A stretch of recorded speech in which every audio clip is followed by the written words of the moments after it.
এত মাছ কোথা থেকে নিয়ে আসে সেটাই আজকে দেখতে যাবো। খুব ভোরভোরই ঘুম থেকে উঠে পড়েছি, মাছ আনতে যাচ্ছে।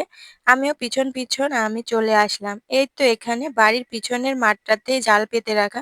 তো এই তো মাছ নিয়ে চলে আসছি। আগেকার পাতিলে রয়েছে আর বালতিতে মাছ। তো এগুলো এখন কাটবো না, সারও মিশানো হচ্ছে। আজকে কিছু জমি আবারও রেডি করা হবে। তো সকাল খিচুড়ি বসিয়ে দিয়েছি আর আরেকটু আলু সিদ্ধ দিয়েছি, আলু ঘাঁটি করা হবে। তো এরপরে মাছগুলো আমি কেটে নিয়েছি, যেগুলো মারা গেছিল সেইগুলো। আর এই পেয়ারাগুলো এক ভাবি দিয়েছে। প্রায় নষ্ট কিন্তু অতটা খারাপ না। খাওয়া যাচ্ছে, শুধুমাত্র দাগ হয়েছে। তো এই তো খাবারটা রেডি করে দিয়েছি। মাঠে নিয়ে চলে গেল। এরই মধ্যে ঢেঁড়সও নিয়ে চলে আসছে, সেটা বেছে আবারও দুপুরে রান্না করতে বসে পড়েছি। এখন করব আলু ঘাঁটি। দেখো কত সুন্দর। এগুলো কিন্তু আমাদের এই অঞ্চলে সবাই খায়।